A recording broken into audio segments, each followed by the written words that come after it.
जय गुरु जी। पूरी संगत को जय गुरु जी। पूरी संगत को नमस्कार। आपने बहुत अच्छा ये प्लेटफॉर्म क्रिएट किया है, specially during the time of pandemic. सब लोग हम लोग गुरु जी की संगत सुनते हैं, बहुत अच्छा लगता है। आज आपने मुझे भी अवसर दिया है, थैंक यू वेरी मच। मैं आपको संगत गुरु जी की तो बहुत है, थोड़ी सी संगत सुनाता हूं और जितने मेरे लेसन्स मैंने गुरु जी से सीखे हैं वो आपसे शेयर करूंगा। हो सकता है उससे आपको भी कुछ फायदा हो। तो उषा ने बता दिया होगा आपको, श्रीमती जी ने, कि हम लोग कैसे गुरु जी से मिले, पर मैं थोड़ा सा क्विकली रिपीट कर देता हूं। हम लोग वैसे सियाटल में रह रहे हैं और पर 1996 से 2006 तक हमारा एक्सपर्ट असाइनमेंट था सिंगापुर में। तो उस समय हम लोग 10 साल के लिए सिंगापुर में थे। हमारे 4 बच्चे हैं, 3 बेटियां और 1 बेटा। जो दूसरी बेटी है, फ्रॉम द बिगिनिंग उसको काफी हेल्थ इश्यूज थे। उसकी 3 सर्जरीज हुई by the time she was 5 years old। और तो इश्यूज ठीक हो गए उसके, परंतु एस्थमा बहुत सीरियसली शुरू हो गया था और उसको एस्थमा अटैक्स बहुत सीवियर हुआ करते थे। हम लोग अक्सर ही हॉस्पिटल में रहते थे, ऑलमोस्ट एवरी संडे और every other Sunday it seem like we were in the hospital with her. तो डॉक्टर ने बताया कि जैसे जैसे बड़ी होगी एस्थमा इसका ठीक हो जाएगा। तो हम लोग इसी उम्मीद में थे, इसी आशा में थे कि धीरे धीरे वो ठीक हो जाएगी, पर ऐसा कुछ हुआ नहीं। हम लोगों ने बहुत तरह से कोशिशें करी। पहले एलोपैथिक इलाज तो यूएस में होता ही था, उसका हम लोगों ने इंडिया में होम्योपैथिक इलाज करवाया, आयुर्वेदिक इलाज करवाया। एक हैदराबाद में एक फिश ट्रीटमेंट होता है, मैं उसमें भी उसे लेके गया, परंतु उसे कुछ फायदा नहीं हुआ, उसका एस्थमा चलता रहा। और उसके कारण उसकी काफी रेस्ट्रिक्शंस थे, कुछ फिजिकल एक्सर्शन नहीं हो सकता था, ज्यादा कोई एक्टिविटीज नहीं हो सकती थी। हमेशा उसे डर रहता था कि कभी भी अटैक हो सकता है। तो लाइफ में काफी उथल पुथल थी उस समय। तो 1998 की दिसंबर में हम लोग इंडिया गए थे वेकेशन के लिए सिंगापुर से। वेकेशन थी हम लोग की बैंगलोर मैसूर सिटी में। जब हम लोग मैसूर सिटी पहुंचे तो जो बेटी है उसका नाम नीतू है, उसको बहुत कस के एस्थमा अटैक शुरू हो गया। तो फॉर्चुनेटली हम लोग अच्छे होटल में थे, वहां एक ललिता महल पैलेस है, वहां पर थे। तो उनका अपना डॉक्टर था, तो डॉक्टर आया, ही अटेंडेड टू नीतू। हम लोग को वैसे पता नहीं, समझ में नहीं आ रहा था कि ठीक हो पाएगी कि नहीं, बहुत ही सीवियर अटैक था, पर किसी तरह धीरे धीरे गुरु जी की कृपा से वो ठीक हो गई। फिर हम लोग दिल्ली आए, दिल्ली में 1 हफ्ते रहने का प्रोग्राम था। उसके बाद हम लोग वापस जा रहे थे सिंगापुर। दिल्ली में परिवार के लोग हैं, उनसे मिलना था। जब दिल्ली आए तो अपने चाचा जी किससे मिलने गए, मेरे छोटे चाचा Shri Prakash Singh, retired IPS officer थे। उस समय 1 ही साल हुआ था, उस समय इन्होंने रिटायर्ड हुए, very distinguished service in police. वो गुरु जी की संगत में बहुत सालों से थे, मुझे कुछ मालूम नहीं था वैसे। तो जब मैं पहुंचा, चाचा जी से मिला, तो चाचा जी ने बोला, अगर विश्वास हो और श्रद्धा हो तो गुरु जी के यहाँ ले चलता हूं, और अगर गुरु जी की कृपा होगी तो नहीं तो ठीक हो जाएगी। अब मुझे समझ में नहीं आया कि क्या बोल रहे हैं, कि मतलब कहाँ कौन गुरु जी हैं, कृपा है। पर उस समय इतना हम लोग परेशान थे, मैंने सोचा भी नहीं कुछ। मैंने कहा हम हाँ बिल्कुल चलेंगे। तो चाचा जी ने बोला अच्छा ठीक है, शाम को आज आ जाना, हम लोग चलेंगे एक साथ। तो चाचा जी के साथ हम लोग गए गुरु जी के दरबार में। गुरु जी उस समय एम्पायर स्टेट में थे। मुझे ये भी नहीं मालूम था कि कहाँ जा रहे हैं, कौन है गुरु जी, वहां क्या एक्सपेक्ट करेंगे, और चाचा जी ने कुछ बताया भी नहीं। जब हम लोग एम्पायर स्टेट पहुंचे, जब चाचा जी कार से उतरे तो उन्होंने हमसे कहा कि अशोक फॉलो द ड्रिल। मेरा घर का नाम अशोक है, तो मैं समझ गया कि जो करेंगे वो मुझे भी करना है। उनके पीछे पीछे मैं गया। तो एम्पायर स्टेट पहुंचे तो मैं एक्सपेक्ट कर रहा था कि कोई साधु संत महापुरुष वहां बैठे होंगे और बड़ा कोई शांति का एटमॉस्फेयर होगा, हो सकता है धीरे धीरे कीर्तन भजन वगैरह चल रहे हों, परंतु वहां एटमॉस्फेयर बिल्कुल डिफरेंट था। वो खचाखच भीड़ थी वहां पे, बहुत मतलब बहुत बड़ा हॉल नहीं था, अच्छा साइज का हॉल था, पर वहां पे करीब 150-200 लोग रहे होंगे, तो बहुत ही भीड़ थी। और बड़े अच्छे अच्छे कपड़े लोग पहन के बैठे हुए थे, बड़े सोसाइटी के एलीट। और वहां पर गुरुजी थे। गुरुजी को मैंने देखा तो मैंने देखा ये तो बहुत कोई यंग आदमी बैठे हुए हैं वहां पर, और उन्होंने बड़े रंग बिरंगे उनके कलरफुल चोगा पहन रखा था उन्होंने, गाउन, और कोई उनके पैर भी दबा रहा था। तो मुझे थोड़ा थोड़ा डिफरेंट लगा एक्सपेक्टेशन से।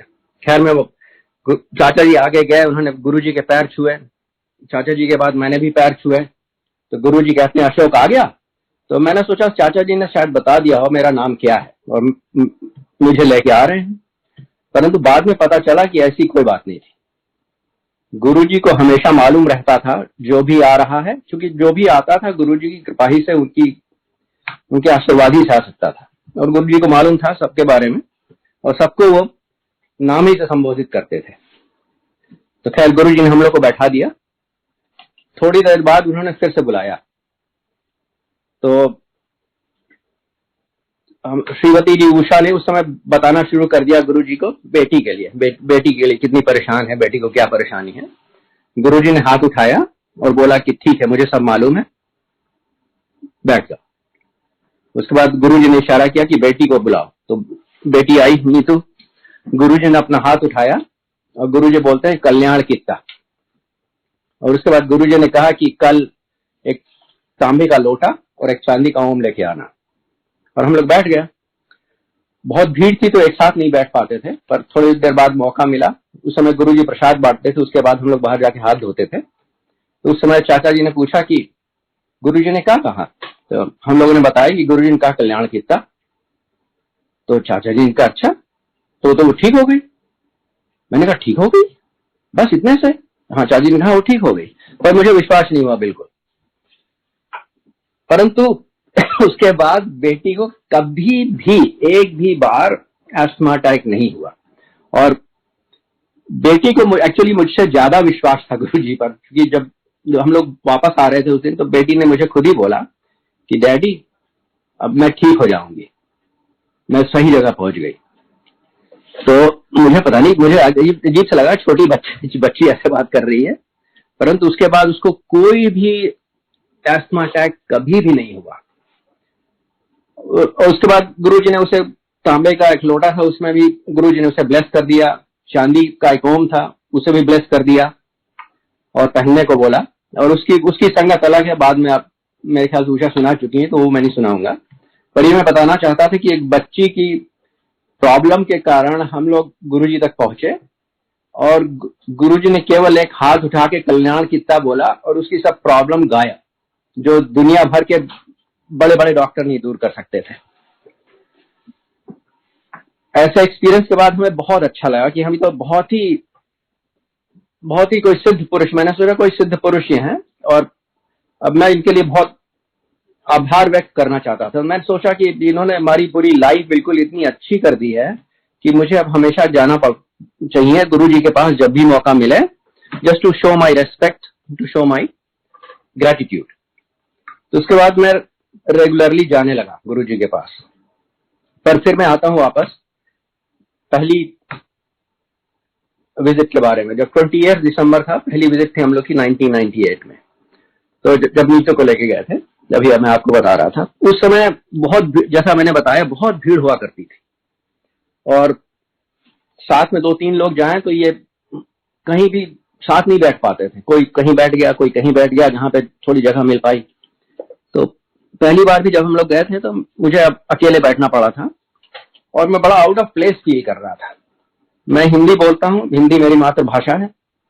वहां पे सब लोग पंजाबी बोलने वाले थे, पंजाबी के शब्द चल रहे थे, कीर्तन चल रहे थे पंजाबी में, और मुझे कुछ ठीक नहीं लग रहा था, मैं फिट नहीं हो पा रहा था। तो मैं सोच रहा था मैं कहाँ हूं। तो उसी समय मेरे बगल में पता नहीं कहां से कोई सज्जन आके बैठ गया। उन्होंने अपने को खुद ही इंट्रोड्यूस किया हिंदी में। उन्होंने कहा मेरा नाम मेजर ज्ञान सिंह है और मैं गुरुजी के साथ 17 साल से हूं, और जहां भी गुरुजी रहते हैं मेरा ट्रांसफर वहीं करवा देते हैं, तो मैं गुरुजी के साथ ही रहता हूं।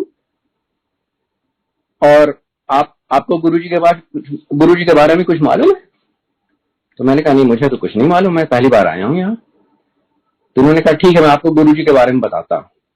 और उन्होंने गुरुजी के बारे में बताना शुरू कर दिया, और कोई ऐसी बात नहीं उन्होंने बताई जो आपको नहीं मालूम है या हमें नहीं मालूम है। ऐसी बातें बताई कि आप कहीं भी बैठे हो कोई फर्क नहीं पड़ता।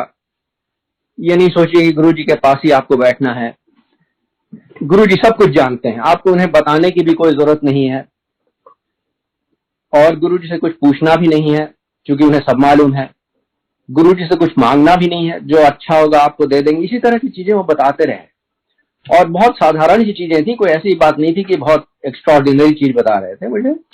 तो ये सब चीजें हम लोगों ने किताबों में पढ़ रखा था भगवान के बारे में, परंतु मुझे इतना अच्छा लग रहा था, मैं आपको डिस्क्राइब नहीं कर सकता। मुझे ऐसा लग रहा था कि I was listening to the best music in the world.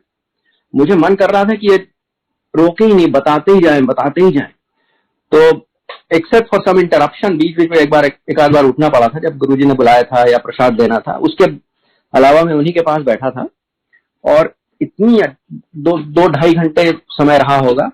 मुझे गुरुजी के बारे में कंटिन्यूअसली बताते रहे और मुझे इतना अच्छा लगता रहा, इतना अच्छा लग रहा था कि मैं आपको डिस्क्राइब नहीं कर सकता।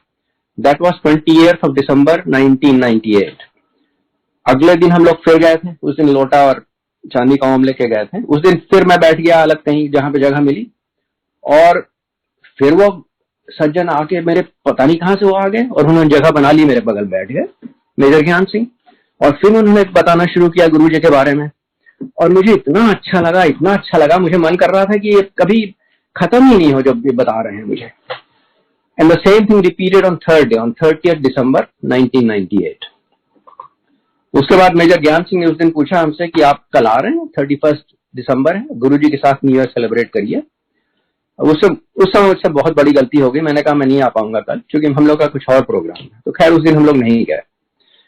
तो मेजर ज्ञान सिंह के कारण मुझे जितना जानना था गुरुजी के बारे में, उन 3 दिनों मुझे सब कुछ ज्ञान मिल गया। उसके बाद हम गुरुजी के दर्शन के लिए जाते रहे, हर महीने, हर दूसरे महीने जब भी मौका मिलता था। इंडिया भी हमारी रिस्पॉन्सिबिलिटी थी। तो इंडिया जब मन चाहता था गुरुजी के दर्शन के, तो मैं प्रोग्राम बना के चला जाता था। टाइम बीतता गया। एक दिन मुझे याद आया, करीब 1-1.5 साल बीत गए होंगे, कि मेजर ज्ञान सिंह ने दिखाई दिए। उन्होंने कहा था कि वो गुरुजी के पास ही रहते हैं हमेशा और 17 साल से गुरुजी को जानते हैं। तो मुझे थोड़ा आश्चर्य हुआ कि मैं कभी दिखाई नहीं दिए। शुरू में मैंने ज्यादा नहीं सोचा क्योंकि हर समय तो मैं नहीं रहता था गुरुजी की संगत में। कभी कभी जब हर महीने 2 महीने बाद जाता था, पर जब 1-1.5 साल तक नहीं दिखे तो मैंने सोचा लगा ये कुछ अजीब सी बात है। मैं पूछने लगा। फिर वहां पे मैं किसी को जानता नहीं था क्योंकि मैं किसी से बात नहीं करता था, केवल गुरुजी के दर्शन के लिए जाता था। परंतु कुछ वहां सेवादार लोग थे जो हमेशा रहते थे, जैसे सिंगला साहब थे, कर्नल जोशी थे, इस तरह के लोग। तो मैंने 2-3 लोगों से पूछा कि आपको मेजर ज्ञान सिंह के बारे में मालूम है? कि मैंने उनको पहली बार जब आया था मैं तो उनसे मिला था, उसके बाद नहीं मिला। तो किसी को मेजर ज्ञान सिंह के बारे में कुछ मालूम नहीं था। तो मेजर ज्ञान सिंह तो एक्चुअली एग्जिस्ट ही नहीं करते। वैसा था कि मेरे मन में गुरुजी के जानने के बारे में उत्सुकता थी, वो गुरुजी ने उसको उत्सुकता को सॉल्व कर दिया। तो जितनी मुझे जानना था गुरुजी के बारे में, उन 3 दिनों गुरुजी ने खुद ही बतवा दिया किसी के थ्रू। तो द लेसन इज कि अगर आपको कुछ गुरुजी के बारे में कुछ भी उत्सुकता है, उनके बारे में आपको जानना है, तो आपको परेशानी की कोई आवश्यकता नहीं है। आपको गुरुजी खुद ही सब बतवा देंगे। Guruji will create the situation where you learn everything about Guruji that you need to know. खैर आगे चलते हैं। उसके बाद मैं कभी कभी जाता था गुरुजी के पास। तो अगली बार जब मैं गया तो उस बार होटल से मैं सीधे चला गया गुरुजी के पास मिलने, अकेले। उस चाचा जी के साथ नहीं थे। तो मैंने टैक्सी से बोला कि भाई मुझे मेहरौली गुड़गांवा रोड लेके चलो। मैं उस समय सोच रहा था कि वो जो रोड एम्पायर स्टेट वाली है वो मेहरौली गुड़गांवा रोड है। वो एक्चुअली वो दिल्ली गुड़गांवा रोड थी, पर चूंकि मेहरौली के बड़े चौराहे से जाती थी गुड़गांवा, तो मैंने सोचा शायद ये मेहरौली से जाती है तो मेहरौली गुड़गांवा रोड होगी। खैर उस रोड पे गए हम लोग और मेहरौली से गुड़गांवा पहुंच गए और मुझे कोई रास्ते में कुछ एम्पायर स्टेट नहीं दिखाई दिया और कोई जान पहचान की चीजें भी नहीं दिखाई दी। तो मैं समझ गया कि मैं गलत जगह आ गया हूं। फिर मैंने ड्राइवर से बोला कि भाई वापस ले चलो मेहरौली की तरफ। तो वो वापस बड़े चौराहे की तरफ चला। तो मेरे पास एक फोन नंबर था एम्पायर स्टेट का, जो चाचा जी ने मुझे दिया था कि कभी जरूरत हो तो कॉल कर लेना। तो मैंने उस फोन को कॉल किया फोन नंबर पे, तो किसी ने उठाया और मैंने बताया कि मैं रास्ता गड़बड़ हो गया है मेरा और मैं इस समय मेहरौली गुड़गांव रोड पे हूँ, आप बताइए मैं कैसे पहुंचूं एम्पायर स्टेट। तो जो सज्जन थे दूसरी तरफ, उन्होंने बहुत अच्छी तरह से हमें डायरेक्शंस दिए, बहुत क्लियर डायरेक्शंस, और हम लोग पहुंच गए एम्पायर स्टेट। तो संगत हुई, उसके उसके संगत के बाद एंड में मैंने सोचा कि किसी ने मुझे इतने अच्छे डायरेक्शंस दिए थे, मैं उनको थैंक्स करूं। तो मैंने जो 5 कुछ सेवादार थे उन लोगों से पूछा कि भाई मैं आज मेरा रास्ता गड़बड़ हो गया था और मैंने जब फोन किया तो किसी ने बहुत अच्छी तरह मुझे डायरेक्शंस दिए, तो मैं उनको उनसे मिलकर उनको थैंक यू करना चाहता हूँ। तो जिनसे पूछा तो बड़े आश्चर्य पे पड़ गए। उन्होंने कहा कि यहाँ पे तो गुरुजी का आदेश है कि यहाँ पर एक बार जब संगत शुरू होती है तो फोन कोई नहीं उठाता है। तो मैंने कहा अच्छा, तो मुझे विश्वास नहीं हुआ, तो मैंने किसी दूसरे सेवादार से पूछा, तो उन्होंने भी मुझे यही जवाब दिया कि जब एक बार संगत शुरू हो जाती है तो यहाँ पे फोन कोई आंसर नहीं करता है। तो ऐसा था कि वो फोन तो गुरुजी ने अरेंज कर दिया था डायरेक्शंस, तो डायरेक्शंस मुझे मिल गया, मैं पहुंच गया, पर किसी ह्यूमन बीइंग ने, किसी ने वो फोन नहीं आंसर किया था। तो lesson for all of us, for me and for all of अस, अगर आपके पास गुरुजी तक पहुंचने की अगर आपको श्रद्धा है और गुरुजी तक आप पहुंचना चाहते हैं केवल गुरुजी के लिए, उसके मतलब किसी और चीज के लिए नहीं, तो गुरुजी आपको पहुंचा देंगे। You will never be lost. So उसके बाद मैं धीरे धीरे जाता रहा, अक्सर ही गुरुजी के पास जब भी मौका मिलता था, हर 2 महीने बाद 1 महीने बाद पहुंच जाता था। तो इस तरह 1 साल बीत गया। करीब दिसंबर की बात आपको बताऊं, December of 1999, a year later. तो उस समय मैं अकेले गया था, तो चाचा जी के साथ गया था गुरुजी के दरबार में एम्पायर स्टेट में। तो उस दिन जब करीब आधी रात के समय गुरुजी बोलते हैं, अच्छा, हम लोग 8-10 लोग बचे थे, तब गुरुजी ने कहा अच्छा बड़े मंदिर चलते हैं। तो मुझे उस समय यह भी नहीं मालूम था कि कोई बड़ा मंदिर भी है, क्योंकि मैं बस जाता था, गुरुजी के दर्शन करता था और चला आता था, किसी से बात मैं नहीं करता था, मुझे कोई इंटरेस्ट नहीं था सोशलाइजेशन का, मैं केवल गुरुजी के दर्शन के लिए जाता था, to show my respect and gratitude. तो मुझे उस दिन पता चला कि यहाँ पे एक बड़ा मंदिर भी है। तो चाचा जी ने कहा चलो मैं अपनी कार में लेके चलता हूँ तुम्हें। तो चाचा जी की कार में गए। रास्ते में करीब आधे घंटे का रास्ता था और मेरे चाचा जी बहुत ही गुस्सा थे उस दिन। वो कहने लगे कि गुरुजी सबको आशीर्वाद दे देते हैं, सबको ब्लेस कर देते हैं, गुरुजी कभी सोचते नहीं कि कौन बुरा है कौन अच्छा है, जो भी आता आशीर्वाद देते रहते हैं। और मुझे फिर पता चला चाचा जी से कि उस दिन एक लेडी IAS ऑफिसर थी जो बहुत ही, she was very notoriously corrupt, very corrupt, it said that most corrupt in India at that time. उनके अगेंस्ट कोई इंक्वायरी हो रही थी और उसमें वो आके गुरुजी के दर्शन कर रही थी, और एज यूजुअल उनकी जब भी इंक्वायरी उनके अगेंस्ट होती थी वो आती थी गुरुजी के पास, और गुरुजी की कृपा से वो इंक्वायरी वगैरह खत्म हो जाती थी, वो उनका कुछ नहीं होता था। तो बहुत ही नाराज थे हमारे चाचा जी। उनका बेटा CBI में था, मेरा कजिन, तो इसलिए उनको मालूम था कि इंक्वायरी वगैरह हो रही होगी। तो एनीवे, तो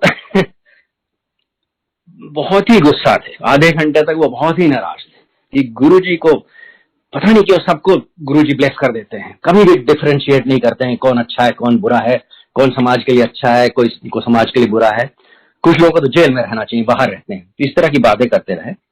फिर मुझे भी एक शंका थी, मैंने भी बताया चाचा जी मुझे एक शंका ये है कि गुरुजी की संगत में सब ऊंचे ऊंचे लोग मुझे दिखाई देते हैं, आर्मी के बड़े ऑफिसर्स, IAS के बड़े ऑफिसर्स, ब्यूरोक्रेट्स, बड़े बड़े बिजनेस वाले लोग, पैसे वाले लोग, मुझे यहाँ कोई गरीब आदमी नहीं दिखाई देता है। तो मुझे कुछ अजीब सा लगता है कि गुरुजी की संगत में गरीब ऑर्डिनरी लोग क्यों नहीं आते हैं। खैर उस दिन हम लोग पहुंचे बड़े मंदिर। हम लोग पहले पहुंच गए थे, गुरुजी की कार बाद में आ रही थी। तो हम लोग ऐसे बाहर बड़े मंदिर के बाहर खड़े थे, अंधेरा था बहुत। गुरुजी की कार थोड़ी देर में आई और गुरुजी के हम लोग के बगल से गुजरे, करीब 5-7 कदम आगे जाके गुरुजी एकदम रुके और एकदम पलट के मेरी चाचा की तरफ देखते हैं और कहते हैं, महापुरुषों की कृपा हर पर बरब्बर। Those were his exact words and he said it very sternly। और चुपचाप फिर गुरुजी मुड़ते हैं, चले आते हैं, बड़े मंदिर के अंदर। तो that was a great lesson. Guruji ने स्वयं बता दिया कि उनकी कृपा जो है वो हम सब पर बराबर है। There is no discrimination, we are all equal in front of him. हम सबको बराबर ट्रीटमेंट मिलता है, हम सबको बराबर आशीर्वाद मिलता है। खैर उस दिन हम लोग अंदर गए तो बहुत ही कम लोग थे, हम लोग 8-10 ही लोग थे। तो थोड़ी देर बैठे रहे, फिर चाचा ने मुझे कहा पीछे देखो, तो मैंने पीछे देखा तो पीछे करीब 10-12 लोग वेरी पुअर वर्कर्स टाइप लोग थे, बैठे हुए थे। शायद वहां पे काम करने वाला होंगे, आसपास गांव के लोग होंगे। तो उस दिन मेरी जो शंका थी दूसरी, उसका समाधान हो गया। मैंने देखा कि हम 8-10 लोग एम्पायर स्टेट से जो गुरुजी लेके आए थे वो भी थे, और पीछे 8-10 लोग और थे जो कि बहुत साधारण लोग, गरीब मजदूर टाइप लोग थे। तो गुरुजी ने उस समय दिखा दिया कि उनकी संगत में सब तरह के लोग रहते हैं। तो that those were the lessons I learn that day. उसके बाद एक बहुत समवॉट ह्यूमरस इंसिडेंस हुआ, वो आपको शेयर करता हूँ। ह्यूमरस और लोगों के लिए, मेरे लिए नहीं, मुझे तो बहुत एम्बैरेसमेंट हुआ था। गुरुजी के यहाँ मैं जाता था, मुझे बहुत अच्छा लगता था, पर एक दिन मैंने सोचा कि गुरुजी की इतनी कृपा है और गुरुजी कुछ लेते वेते नहीं है, उनको कुछ दिया नहीं जा सकता है, तो पता मैं उनको कैसे बताऊं कि मतलब कैसे अपनी एक्सप्रेस करूं ग्रेटिट्यूड गुरुजी के लिए। तो मैंने एक दिन गुरुजी से कहा, गुरुजी आप आइए सिंगापुर, हमारे पास रहिए, हमें सेवा करने का मौका दीजिए। तो गुरुजी ने कहा हाँ हाँ बिल्कुल आएंगे। तो मुझे बहुत अच्छा लगा। तो उसके बाद समय बीतता गया, मैंने कहा कि मैं सोचने लगा, गुरुजी ने कह तो दिया कि हाँ हाँ वो जरूर आएंगे, परंतु पता नहीं कब आएंगे, तो ये भी पूछना चाहिए कब आएंगे। तो फिर मैंने पूछा, गुरुजी आप कब आएंगे? तो गुरुजी कहते हैं 1 साल में आऊंगा। तो मैंने कहा चलो ये बड़ा अच्छा है, गुरुजी ने टाइम बता दिया। फिर समय बीतता गया, अब मैं थोड़ा परेशान हो गया। मैंने सोचा कि अब गुरुजी आएंगे तो मुझे कुछ गुरुजी के लिए इंतजाम करना पड़ेगा ना, उनका टिकट वगैरह चाहिए, उनका कुछ सब अच्छी तरह इंतजाम करना पड़ेगा मुझे। फिर मैं दुविधा में पड़ गया। मैंने सोचा कि गुरुजी के पास पासपोर्ट है कि नहीं, पहले ये पता करूं पासपोर्ट है कि नहीं, क्योंकि अगर नहीं है तो पहले मैं पासपोर्ट बनवाऊं गुरुजी का, तो फिर उसके बाद टिकट वगैरह का इंतजाम करूंगा। तो एक दिन मैंने गुरुजी से चुपचाप बैठे थे, मैंने गुरुजी के पास बगली में बैठा था, मैंने पूछा गुरुजी से, गुरुजी आपके पास पासपोर्ट है? मैंने बहुत धीरे से पूछा, और गुरुजी इतनी कस के हंसे, इतने ठहाका लगा के हंसे। मैंने सोचा इतनी कस के हंसे तो मुझे लग रहा था कि अपने सिंहासन से गिर न जाए, और इतनी कस के हंस रहे थे और सबको बोल रहे थे चारों ओर देख के, ये मुझसे पूछ रहा है कि मेरे पास पासपोर्ट है कि नहीं, और फिर हंसते थे, फिर बार बार रिपीट करते थे कि ये मुझसे पूछ रहा है मेरे पास पासपोर्ट है कि नहीं, और हंसते थे। तो मैं बहुत एम्बेरस्ड फील कर रहा था। मैंने कहा मैंने बहुत बड़ी गलती कर दी, पता नहीं मुझे पूछना नहीं चाहिए था। तो मैं चुपचाप बैठ गया। मुझे फिर उसके बाद मेरी हिम्मत नहीं पड़ी गुरु से पूछने की कि गुरुजी आप कब आएंगे, और समय बीतता गया। एक दिन मुझे ऑस्ट्रेलिया जाना था। उस समय ऑस्ट्रेलिया भी मेरी रीजन था, पूरा एशिया पैसिफिक मेरा रीजन था रिस्पॉन्सिबिलिटी। तो मेरी यूजुअली मैं ओवरनाइट फ्लाइट लेता था, उसमें समय वेस्ट नहीं होता था, मतलब रात में चलता था, सुबह पहुंच जाता था, काम शुरू हो जाता था। तो नाइट फ्लाइट थी मेरी। तो नीचे एक टैक्सी, हम लोग की हमेशा एक टैक्सी मर्सिडीज आती थी बड़ी अच्छी। मैं गया टैक्सी के अंदर, घुसा एयरपोर्ट जाने के लिए, और मुझे जब टैक्सी के अंदर बैठा मुझे लगा मैं स्वर्ग में आ गया हूं। इतना अच्छा एनवायरनमेंट था, मैं आपको डिस्क्राइब नहीं कर सकता। बहुत ही अच्छा एनवायरनमेंट था। पता नहीं कैसा गुरुजी ने उस समय क्रिएट कर दिया था। इतनी अच्छी सुगंध थी, इतना अच्छी कुछ था उसमें एनवायरनमेंट में, जो मैं डिस्क्राइब नहीं कर सकता हूँ। और मुझे बिल्कुल लगा कि मैं बिल्कुल स्वर्ग में आ गया हूँ। मुझे समझ में नहीं आया, मैं काफी मतलब I was totally confused. Taxi चली एयरपोर्ट की तरफ, आधी रास्ते पहुंच के मुझे थोड़ा होश आया, तो मैंने ड्राइवर से पूछा तुमने क्या टैक्सी में कुछ परफ्यूम वगैरह रखा हुआ है क्या? तो ड्राइवर ने कहा नहीं ऐसी तो कोई बात नहीं है। तब मुझे धीरे धीरे समझ में आया कि ये तो गुरुजी हैं, और गुरुजी ने कहा था 1 साल में आएंगे, तो आज जरूर 1 साल हो गया होगा। तो गुरुजी आ गए उस दिन। तो लेसन फॉर मी वाज कि हम तो भूल जाते हैं, पर गुरुजी के महावाक्य होते हैं। गुरुजी ने एक बात जो कर दी तो वो होना ही है।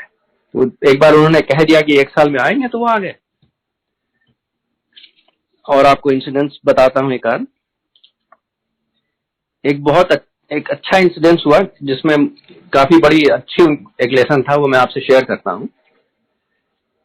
मैं गुरुजी के दर्शन के लिए जाता था थर्सडे को सिंगापुर से। थर्सडे को सीधे एयरपोर्ट से चला जाता था, गुरुजी के दर्शन करता था, फिर फ्राइडे सैटरडे संगत में जाता था, और संडे को मेरी रात को वापस फ्लाइट होती थी, और संडे की फ्लाइट से करीब 11:15 साढ़े 11 बजे सिंगापुर एयरलाइंस की फ्लाइट होती थी, उस समय वापस आ जाता था। तो संडे की जब मैं संगत में जाता था तो मैं करीब 9 बजे वहां से उठ जाता था संगत से, और टाइम से पहुंच जाता था एयरपोर्ट करीब 1.5-2 घंटे पहले कि अपनी फ्लाइट के लिए।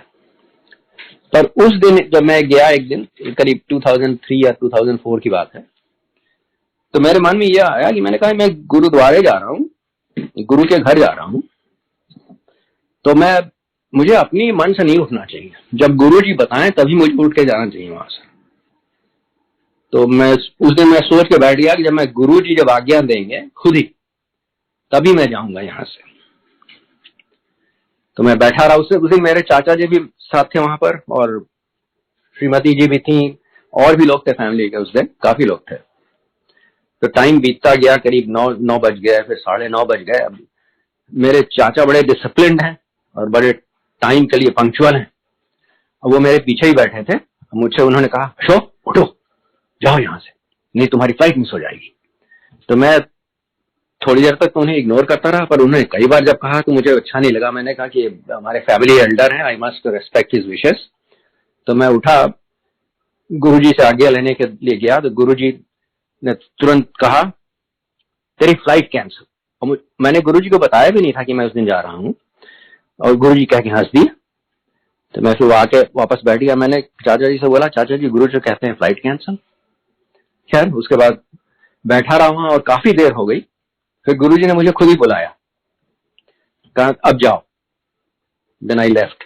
और उस समय करीब एट द मोस्ट एक सवा घंटे बचे होंगे फ्लाइट के। उस समय आधे घंटे तो पहुंचने में लगता था एयरपोर्ट।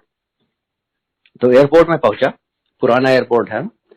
उस समय वहां एंट्री के लिए 4 गेट हुआ करते थे। बड़े छोटा सा एयरपोर्ट था, और बड़ी भीड़ बहुत ज्यादा होती थी, और बड़ा केओस रहता था, बहुत टाइम लगता था अंदर घुसने में एयरपोर्ट के। उस दिन भी मैंने देखा कि भीड़ बहुत है, जैसे हमेशा भीड़ होती थी। लोग भरे हुए हैं, और इतना डिसऑर्गेनाइज केओस जैसा हमेशा रहता है वैसे ही है। परंतु मैंने देखा कि जो 4 गेट्स हैं जो अंदर के, वो खाली हैं, वहां पर कोई भी नहीं है। मुझे बड़ा आश्चर्य हुआ। तो हमारा गेट नंबर 2 से मैं अंदर जाता था। सिंगापुर एयरलाइंस का अंदर काउंटर रहता था 2 या 3, मेरे ख्याल 3, गेट नंबर 3 शायद था। तो मैं अंदर गया, तो मैंने देखा वहां सिंगापुर एयरलाइंस का कोई काउंटर ही नहीं है। वहां उनका साइनेज रहता था, तो साइनेज भी नहीं था। तो मैं थोड़ा परेशान हुआ। वहां पे पुलिस का कांस्टेबल बैठे रहते हैं, पुलिस वाले लोग जो आपका पासपोर्ट चेक करते हैं। तो मैंने घूम के उनसे पूछा कि यहाँ सिंगापुर एयरलाइंस का काउंटर हुआ करता था। तो उसने कहा आपको देर हो गई है, तो उन्होंने काउंटर अब बंद कर दिया है, पर आप जाइए, हो सकता है वहां पे पूछिए। तो मैं आगे बढ़ा, तो मैं जहाँ पे काउंटर था उनका, वैसे साइनेज तो नहीं था वहां पे, मैं उस तरफ गया। मैं तुरंत पीछे से एक आदमी आता है, वहां एक केबिन था, उसे मेरा नाम लेके बोलता आप मिस्टर MP सिंह? मैंने कहा हाँ। तो उसने तुरंत मुझे बोर्डिंग पास दे दिया मेरा फ्लाइट का। तो मुझे बड़ा आश्चर्य हुआ कि उसे कैसे, मतलब ये मेरे लिए वेट ही कर रहा था ऐसे जैसे। उसके बाद इमिग्रेशन की लाइन थी। इमिग्रेशन में बहुत ही टाइम लगता था, बहुत भीड़ रहती थी, ये बड़ा केओटिक मामला रहता था हमेशा। और एयरपोर्ट भरा हुआ था, लोग भरे थे, पर मुझे विश्वास नहीं हुआ। मैंने इमिग्रेशन की लाइन पे देखा तो करीब 6-7 रोज थी, और बिल्कुल खाली, कोई भी नहीं था उस रो में, किसी भी रो में। और एयरपोर्ट भरा हुआ है, लोग हर तरफ भरे हुए हैं जैसे पहले रहते थे, परंतु इमिग्रेशन की सब लाइन खाली। मैं आराम से इमिग्रेशन के थ्रू चला गया। कस्टम में तो टाइम नहीं लगता था, उसके थ्रू चला गया। फिर उसके आगे सिक्योरिटी के 2 गेट हुआ करते थे, ऊंचे ऊंचे बहुत गेट से, और उसमें बड़ी लंबी लाइनें रहती थी सिक्योरिटी के थ्रू क्लियर होने में। और उस एयरपोर्ट में भरे हुए थे लोग, परंतु वो दोनों जो सिक्योरिटी के गेट थे, उस गेट पे कोई भी नहीं था। मुझे विश्वास नहीं हो रहा था। मैं आराम से सिक्योरिटी के थ्रू गया, अपने फ्लाइट के गेट तक पहुंचा, और आराम से फ्लाइट मैंने बोर्ड करी। मैं लास्ट था मेरे ख्याल से, और मेरी फ्लाइट में बैठा। उसी के 2 मिनट बाद उन्होंने गेट, मतलब प्लेन का गेट बंद कर दिया, डोर बंद कर दिया, और प्लेन टुक ऑफ। तो मुझे अधिक से अधिक बाहर से अंदर से अपने एयरप्लेन तक जाने में 10 मिनट 15 मिनट से ज्यादा नहीं लगा। आराम से मैं बैठा। और अगले दिन जब मैं पहुंचा, सुबह पहुंचा, तो मैंने उषा को कॉल किया। उषा उस समय सिंगापुर में और दिल्ली में थी। तो मैंने उषा को बताया अपना एक्सपीरियंस। मैंने कहा, उषा, गुरुजी को बोलना कि गुरुजी को धन्यवाद देना जाके आज, कि मेरी फ्लाइट गुरुजी इतनी अच्छी तरह अरेंज करवाई कि मुझे इतनी कन्वीनियंटली कहीं भी नहीं रुकना पड़ा, और मैं 10-15 मिनट में अपना आराम से बैठ गया प्लेन के अंदर जाके, और वापस। तो अगले उषा ने मुझे बताया कि वो अगले दिन जब गुरुजी के पास दरबार में गई, उन्होंने गुरुजी का पैर छुआ, तो गुरुजी ने खुद ही बोला, अंकल की फ्लाइट कैसी थी, ठीक थी ना? तो मतलब गुरुजी ने खुद ही अरेंज किया था सब कुछ, and just to make sure Guruji ने खुद ही बता भी दिया और पूछ भी लिया कि गुरुजी की मतलब फ्लाइट ठीक थी कि नहीं। पर देखिए, लेसन उसमें आपको शेयर करता हूँ। मुझे कुछ समय लगा खुद ही समझने में।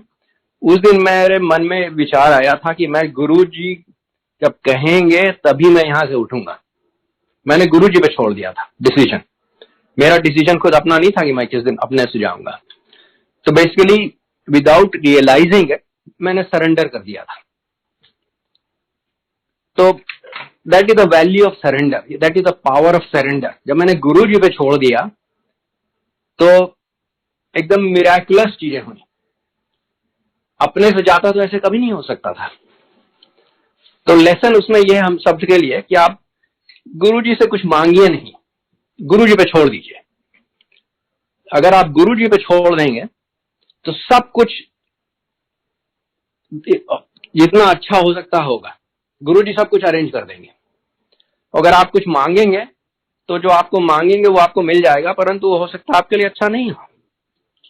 तो गुरुजी खुद ही कहते थे, मानो, मांगो मत। तो गुरुजी पे छोड़ दीजिए सब कुछ।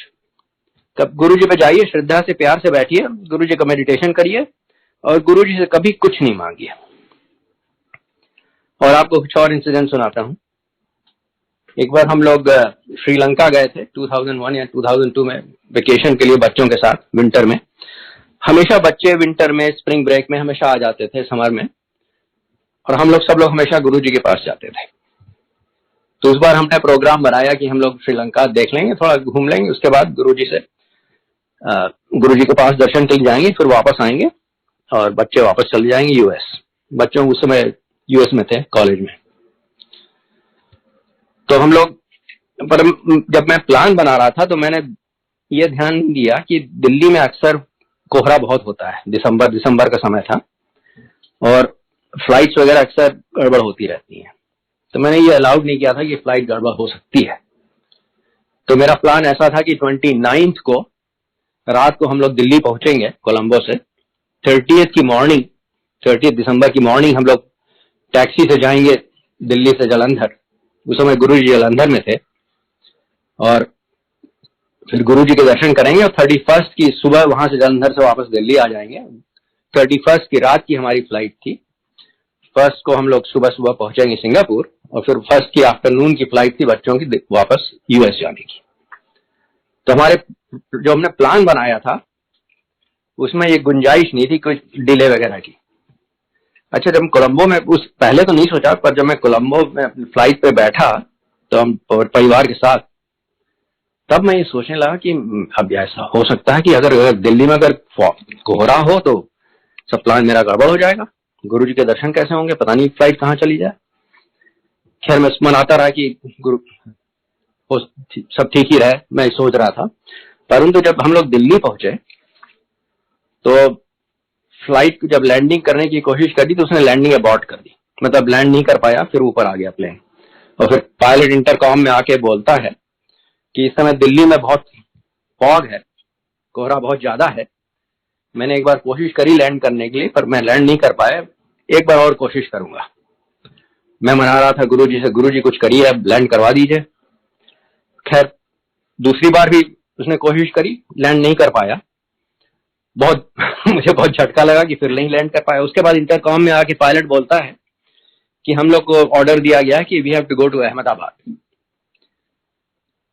अब मुझे इतना दुख हुआ। मैंने कहा अब तो अहमदाबाद पहुंच जाएंगे तो अब गुरु जी के दर्शन कैसे करेंगे अगले दिन जालंधर में जाके।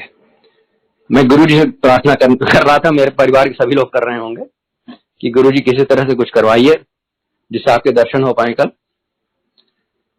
और उसी समय पायलट फिर से आया इंटरकॉम में और पायलट ने कहा कि the control tower has asked us to come back, the fog is lifting, so we will try once मोर।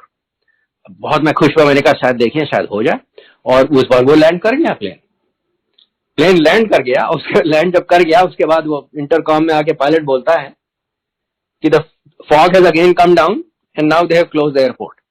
तो बस कुछ ही मिनट के लिए एक मौका था जिसमें हम लोग लैंड कर गए दिल्ली में। उसके बाद एयरपोर्ट बंद कर दिया गया। हम लोग बहुत खुश कि अब तो पहुंच जाएंगे जालंधर अगले दिन और गुरु जी के दर्शन हो जाएंगे। खैर हम लोग टैक्सी से अगले दिन जालंधर पहुंचे। जब गुरु जी के मंदिर में गए, जालंधर मंदिर में, जो ही गुरु जी के पैर छुए, गुरु जी हंस के बोलते हैं, हाँ बताओ सबको कैसे तुम्हारी फ्लाइट मैंने लैंड करवाई।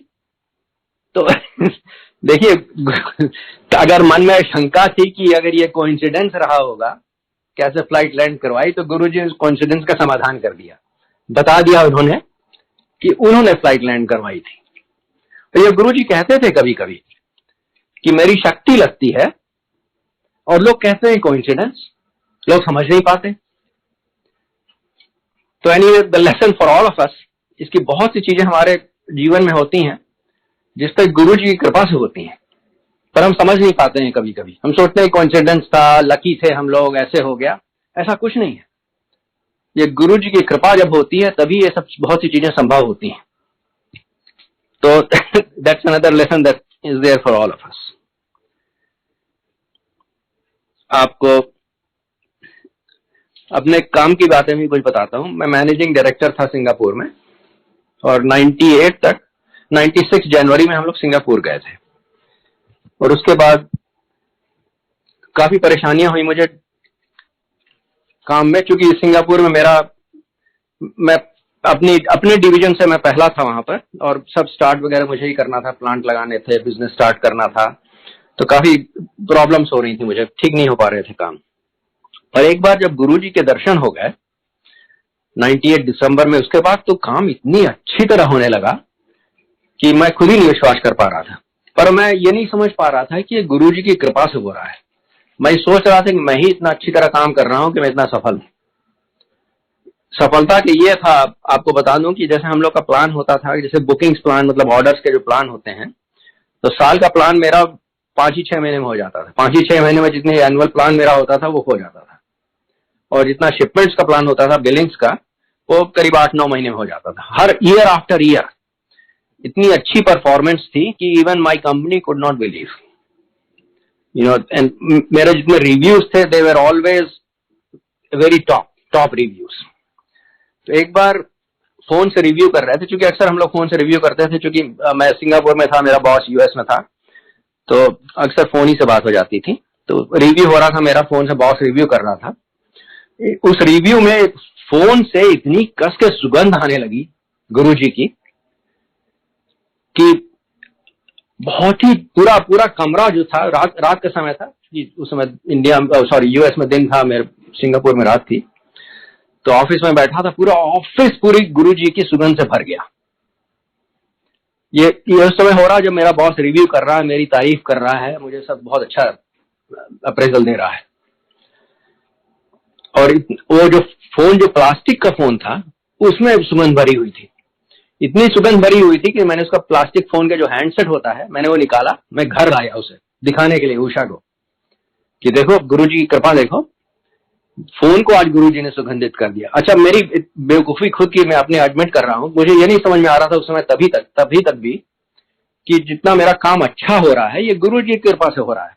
गुरु जी ने बता भी दिया रिव्यू के समय, पर फिर भी मुझे नहीं समझ में आया। तो मैं यही सोच रहा था बस गुरु जी ने एक मिरेकल दिखा दिया फिर से कि प्लास्टिक में से भी गुरु जी की सुगंध आ रही है। परंतु ये समझ नहीं पा रहा था मैं कि गुरु जी की कृपा है। ये बहुत मुझे समय लगा, कई साल लगे, तब मुझे समझ में आया कि जो इतना अच्छा काम हो रहा था, सब हो रहा था, ये गुरु जी की कृपा थी। अच्छा, वो प्लास्टिक फोन जो था मैंने घर पे रखा, उसका हैंडसेट, उसमें करीब 2-3 हफ्ते तक गुरु जी की खुशबू थी। एक दिन करीब, ये 2004 समर की बात है, हम लोग उस समय, मैं इंपीरियल होटल में ठहरता था हमेशा जब जाता था, तो हम लोग गुरु जी की संगत में जाना था, पूरा परिवार भी था, नहीं परिवार नहीं था, उषा थी साथ में, और मैं शावर मतलब नहा रहा था संगत की तैयारी के लिए। उसी समय मेरे बॉस का फोन आया यूएस से। मेरा बॉस कहता है, ये उस समय वो फ्राइडे का दिन था, मेरा बॉस कहता है तुरंत यूएस आओ, मैं चाहता हूं कि तुम यहाँ पे वाइस प्रेसिडेंट, यहाँ पे यूएस में तुम्हारे लिए बुलाया जा रहा है for your appointment as vice president. और मुझे बिल्कुल जाने का मन नहीं था, मैं सिंगापुर में बहुत खुश था। मुझे बॉस कह रहा था कि बहुत तुम्हारी ये इनकम ज्यादा हो जाएगी, ये हो जाएगी, ये फ्रिंजेस बढ़ जाएंगे, पर्क्स बढ़ जाएंगे, मुझे कोई इंटरेस्ट नहीं था। मैंने बॉस को बोला, मैंने कहा मैं बिल्कुल अच्छी तरह हूं यहाँ पर, यहाँ काम बहुत अच्छा चल रहा है, आप मुझे यहाँ से हटा देंगे तो जो इतनी मेरे पोटेंशियल जो यहाँ पे मैंने क्रिएट किया वो डिसरप्ट हो सकता है, तो मुझे यहाँ छोड़ दीजिए अभी यहाँ। पर मेरे boss then he basically begged me, he said no you have to come and you have to accept the assignment. उस समय ऐसा हुआ था कि जो अपॉइंटमेंट जिसको देना चाहते थे, उसने वो घबरा के उसने मना कर दिया था, क्योंकि वो फाइनेंशियल आदमी था, ये ऑपरेटिंग वाइस प्रेसिडेंट की पोजीशन थी, तो उसने एक्सेप्ट नहीं किया था अपॉइंटमेंट। और जितने नाम हमारे बॉस ने और लोगों के दिए थे अपॉइंटमेंट्स के लिए, वो मेरी मतलब उस हेडक्वार्टर्स ने उसे किसी को एक्सेप्ट नहीं किया था, केवल मेरा नाम एक्सेप्ट किया था। एनीवे, उस दिन गुरुजी के पास पहुंचे, गुरुजी का दरबार, गुरुजी के जो ही मैंने पैर छुए, गुरुजी कहते हैं इनकम डबल। तो समझ में आ गया कि गुरुजी की कृपा से ये सब हो रहा है। पर मैंने गुरुजी कहा, गुरुजी मुझे बिल्कुल जाने का मन नहीं है, मैं चाहता हूं ये सिंगापुर में रहूं, आपके दर्शन होते रहें कभी कभी, मैं यहाँ यही पर बहुत सुखी हूं, वापस नहीं जाना चाहता। तो गुरुजी एकदम चुप हो गए। फिर गुरुजी ने सोचा 5-10 सेकंड, फिर गुरुजी कहते हैं अच्छा घूम के आ जा। तो मेरी फ्लाइट थी, फिर संडे को मैं यहां से निकला दिल्ली से, संडे की रात को पहुंच गया यूएस। अगले दिन जब मंडे में अपने प्रेसिडेंट से मिलने गया, चेयरमैन ऑफ द बोर्ड, तब मुझे पता चला कि जिसने घबरा के अपॉइंटमेंट स्वीकार नहीं किया था, उसको जब ये पता चला कि मैं आ रहा हूं और मुझे अपॉइंटमेंट दिया जाएगा, तो उसने कहा कि तुरंत अपना माइंड चेंज कर लिया।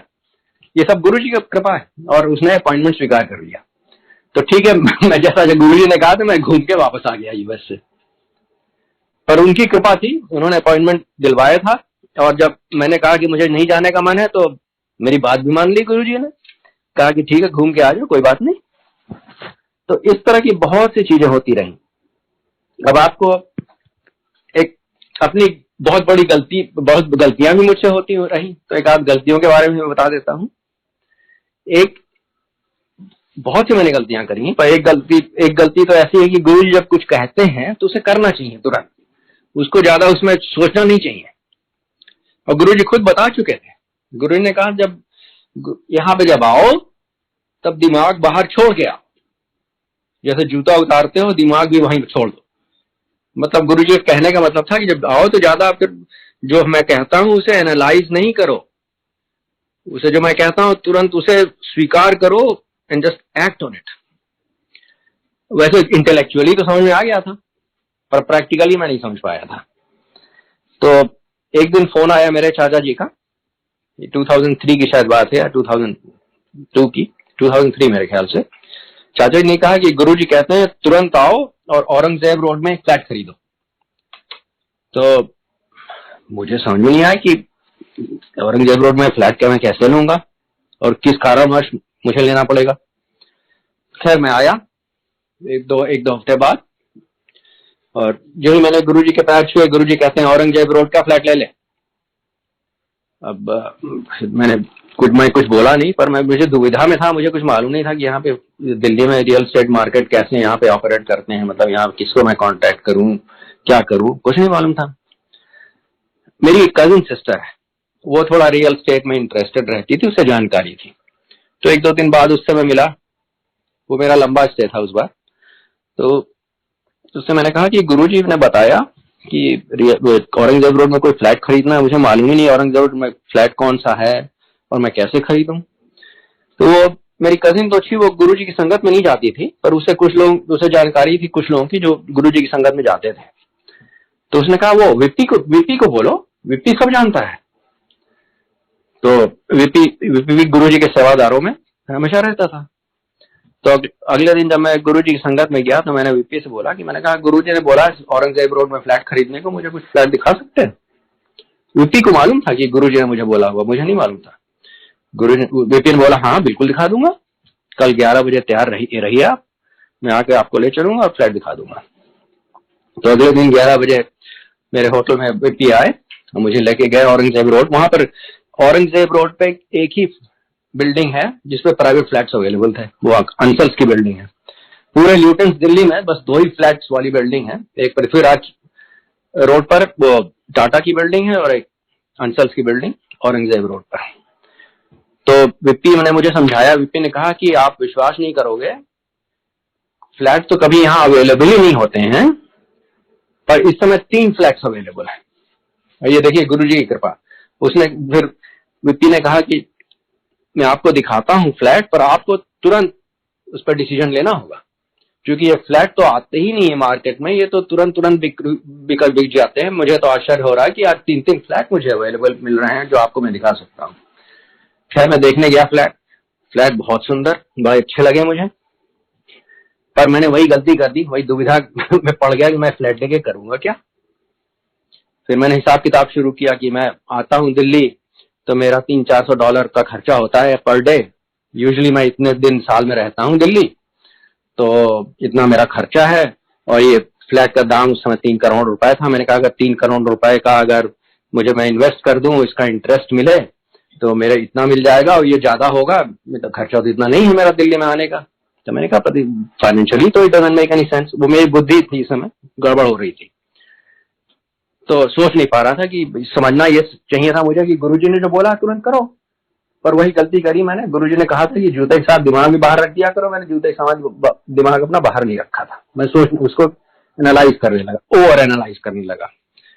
फिर मैं उस समय सोचने लगा कि मैं अगर गुरुजी वहां पर अपना संगत करें तो मैं फ्लैट ले लेता हूँ, क्योंकि एक फ्लैट जो था वो ग्राउंड फ्लोर पे था, मुझे बहुत अच्छा लग रहा था। मैंने कहा अगर संगत करेंगे तो बड़ा अच्छा है, बाहर से लोग सीधे एंटर कर लेंगे, बिल्डिंग के अंदर जाने की जरूरत नहीं, क्योंकि वहां स्लाइडिंग डोर से बाहर एंटर करने के लिए उसमें बाहर लोग जूता उतार सकते हैं। तो मैंने कहा कि पूछूं कैसे। गुरुजी से मैं बात नहीं कर पाता था, क्योंकि गुरुजी पंजाबी जो बोलते थे वो अपने गांव वाली पंजाबी बोलते थे और बहुत तेजी से बोलते थे, और मुझे कुछ नहीं समझ में आता था और बहुत ही कम समझ में आता था। थोड़ा बहुत समझ जाता था, बहुत कम। तो मैं गुरुजी से बात करने में बहुत हिचकता था। मैंने कहा मैं पूछूंगा तो पता नहीं गुरुजी क्या बताएंगे, मुझे कुछ समझ में आएगा नहीं। तो मैंने कहा किसी और से पूछते हैं। वो बहुत बड़ी गलती कर दी। मैंने वहां पे एक मिस्टर सिंगला थे जो गुरु जी के सेवादार थे, मैंने कहा इनसे पूछूं, इनको सब मालूम रहता है। तो मैंने सिंगला से पूछा, मैंने कहा अगर गुरुजी चेंज करना चाहते हैं एम्पायर स्टेट से तो मैं एक फ्लैट खरीद लूं, वहां पे गुरुजी अपनी दरबार लगाएंगे। तो सिंगला हंसने लगे, कहने लगे गुरुजी यहां से नहीं जाएंगे कहीं भी। तो मैंने कहा ठीक है। फिर मैंने कहा तब मैं क्या करूंगा खरीद के। तो मैंने वो फ्लैट खरीदा नहीं, बीपी को बोला नहीं मुझे नहीं खरीदना। तो अच्छा, उस समय देखिए, उस समय उसका दाम था फ्लैट का 3 करोड़ रुपए, इस समय पता नहीं होगा 20-25 करोड़ रुपए। तो गुरुजी जो मेरे लिए कह रहे थे वो मेरी भलाई के लिए कह रहे थे। अच्छा, वो भी उस समय जो 3 करोड़ रुपए में जो मैं खरीदता वो फ्लैट, वो मेरे स्टॉक ऑप्शन के कुछ पैसे थे जो अलग एक तरह के। और उसके बाद क्या हुआ कि विद इन 1 मंथ कुछ जैसा होता है अक्सर की कंपनी की स्टॉक प्राइसेस लोअर हो गई काफी एकदम से, और वो स्टॉक ऑप्शन जो वो पर्टिकुलर जो मैं सोच रहा था यूज करने की वो एक्सपायर भी हो गए। तो वो बेसिकली वो जितना 3 करोड़ जो मैं यूज करने वाला था वो 3 करोड़ भी गायब हो गए, फ्लैट भी नहीं अपना हुआ, कुछ नहीं हुआ। मूर्खता मेरी ये थी कि मैं गुरुजी ने जो आज्ञा दी थी वो मैंने स्वीकार नहीं करी तुरंत, मैं अपना दिमाग उसमें लगाने लगा। अच्छा, उसके बाद बहुत सी चीजें हुई। अब इतना समय नहीं कि आपको सब कुछ बता सकता हूं, पर बहुत से रिलेटेड इंसिडेंट्स हुए उससे। और फिर बाद में मुझे ये पता चला कि गुरुजी चाहते थे कोई सेंटर लोकेशन हो जहां पर संगत लगाएं। अब मुझे बहुत दुख हुआ, मुझे बहुत पश्चाताप हुआ। इस पता करने में मुझे 1-2 साल लगे थे। उस लोगों ने बताया कि हाँ, गुरुजी देख रहे थे कि कोई और जगह ऐसी जो सेंट्रल दिल्ली में हो, जो लोगों को कन्वीनियंट हो आने को। अब मुझे बहुत ही पश्चाताप हुआ।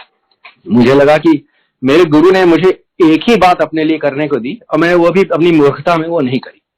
मैं बहुत दुखी था। एक दिन गुरुजी ने मुझे बुलाया और सुबह बुलाया था, और गुरुजी ने मुझे उस दिन बुलाया और मुझे बहुत स्ट्रिक्टली समझाया।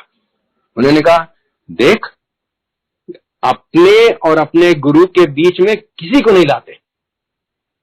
और फिर मुझे उन्होंने 2 फोन नंबर दिए। कहा कि एक फोन नंबर मेरे गौरव का है, मेरा भतीजा, और दूसरा फोन नंबर मेरे ड्राइवर का है।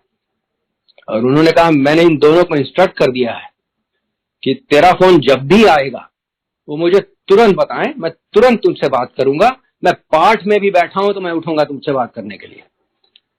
तो वेरी क्लियर। अच्छा, वो that was a very important lesson for all of अस।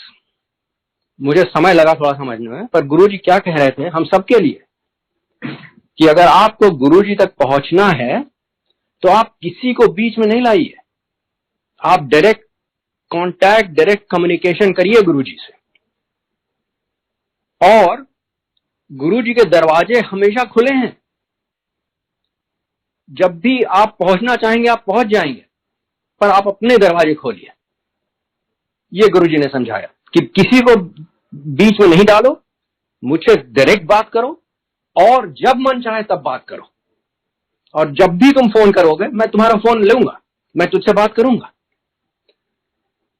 तो ये बहुत इंपॉर्टेंट लेसन है हम सबके लिए।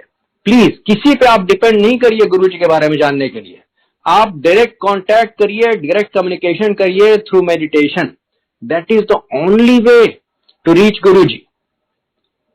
और आप कभी भी गुरुजी से कांटेक्ट कर सकते हैं, पर आप अपने दरवाजे खोलिए। अपनी शंकाओं में नहीं डूबे रहिए कि भगवान नहीं मिलते हैं, गुरुजी तक नहीं पहुंच पाएंगे, गुरुजी पता नहीं कहां है, अब है ही नहीं। ये सब नहीं सोचिए, मेडिटेशन करिए। That is the only way to contact him and you will not be disappointed. और आपको एक बहुत सी चीजें बताने थी, पर इसमें समय कम है पर एक बहुत जरूरी चीज आपको बताना चाहता हूं। अब गुरुजी कौन थे? तो गुरुजी ने खुद ही मुझे बताया कौन थे। हम लोग अक्सर सिंगापुर से जाते थे तो गुरुजी काफी देर तक बैठाए रहते थे। कभी 1 बज जाते थे, कभी 2 बज जाते थे, रात भर भी बैठाते थे एक आध बार। और फिर लोग मुझे बताते थे कि गुरुजी पाठ करने लगते हैं। तो मुझे ये नहीं समझ में आता था कि गुरुजी सोते भी हैं कि नहीं कभी। मतलब हम लोग रात को इतनी देर तक संगत चलती रहती है और उसके बाद सुबह सुबह गुरुजी अपना पाठ करना शुरू कर देते हैं। तो मैं सोचता रहता था हमेशा कि गुरुजी पता नहीं सोते भी हैं कि नहीं। पर गुरुजी ने बता दिया था बहुत क्लियरली मुझे कि कभी गुरु से पूछना नहीं कुछ। तो मुझे कुछ पूछने की हिम्मत नहीं होती थी।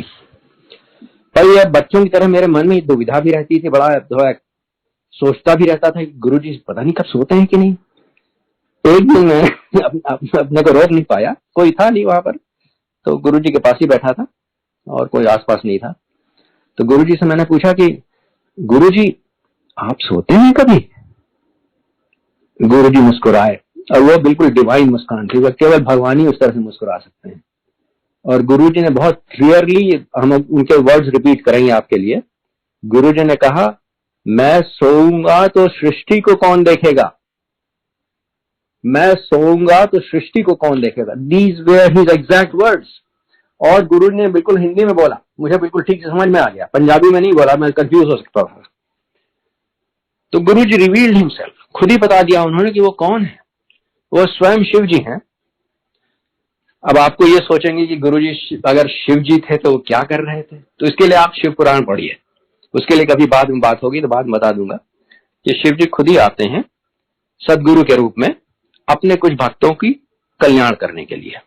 तो गुरुजी कुछ भक्तों के लिए आए थे, उनके लिए अभी भी हैं। उनके कल्याण के लिए। और गुरुजी ने तो बहुत कुछ किया, हमें 2 लाइफ दी हैं और बच्चों के सब हमारे इंतजाम किए हैं, उनकी पढ़ाई का, उनकी शादी का। जिस घर में मैं रहता हूँ गुरुजी निवास, वो भी गुरुजी का घर है, उसका भी इंतजाम उन्होंने ही किया है। और सब कुछ बहुत है, पर आज समय कम है तो उसमें आज इतना नहीं बता पाऊंगा। पर आपको मैं ये बताना चाहता हूँ कि आपको गुरुजी से अगर आपको जुड़ना है, गुरुजी तक पहुंचना है, the only way is through meditation. Guruji कहते थे टेलीपैथी से बात किया कर, तो मुझे शुरू में तो समझ में नहीं आता था कि गुरुजी क्या कह रहे हैं टेलीपैथी। मुझे क्या मालूम टेलीपैथी क्या होती है, मैं कैसे टेलीपैथी से बात करूं। मैं सोच रहा था गुरुजी को तो मालूम है टेलीपैथी, वो अपना बात कर लेते हैं, मैं कैसे बात करूंगा। धीरे धीरे समझ में आया कि गुरुजी कह रहे हैं कि मेडिटेशन कर, that is the only way to reach him. So I want to share that with all of you. The only way to reach Guruji, the only way to communicate with him is through meditation. आप किसी rituals के चक्कर में नहीं पड़िए, केवल meditation करिए। That is the only way, there is no other way to reach him, to find him. और देखिए, जो भगवान होते हैं, हम लोग बहुत से लोग ये सोचते हैं कि ये कर दें हम भगवान के लिए, ये मंदिर बनवा दे, ये कर दे, वो कर दे, तो भगवान खुश हो जाएंगे। देखिए, everything we have from Guruji belongs to Guruji. The only thing we have that we have some control over is our time and our love. So that's the only thing we can give Guruji. तो वो आप जरूर दीजिए गुरुजी को, समय निकालिए गुरुजी के लिए, गुरुजी के मेडिटेशन करिए, गुरुजी को प्यार दीजिए। That's the only thing we can do, nothing more. वो जितना हो सके आप करिए। गुरुजी ने कुछ वैसे तो कुछ नहीं बोलते थे, पर कुछ बातें बताई हैं, तो मैं आपसे शेयर कर लेता हूं, दे आर वैल्यूएबल। पहली बात तो गुरुजी ने बताया कि नेवर हर्ट एनीवन। किसी का भी आप नुकसान किसी तरह से नहीं करिए। Don't physically harm anyone, don't emotionally harm anyone, don't financially harm anyone. किसी का भी आप नुकसान नहीं करिए प्लीज। अगर आप नुकसान करेंगे तो आप ही का नुकसान होगा, क्योंकि we are all from him, so we are all connected. ये थ्योरी ऑफ कर्म है। अगर आपकी गलती से आपने कुछ कर दिया है, आपके जो पिछले कर्म है उसके कारण हुआ, तो उस पर तो आपका कोई कंट्रोल नहीं है, वो तो गुरुजी ठीक कर देंगे। परंतु अगर आपको मालूम है और फिर भी आप गलत काम कर रहे हैं, तो उसकी प्राइस आपको खुद ही पे करनी पड़ेगी, उसमें आप गुरुजी से हेल्प नहीं मिलेगी। और आपको बता चुका हूं, गुरुजी ने बताया कि कोई मिडिल मैन नहीं कभी रखी अपने बीच में। और ये भी बताया कि गुरु की कृपा हर पर बराबर, महापुरुषों की कृपा हर पर बराबर।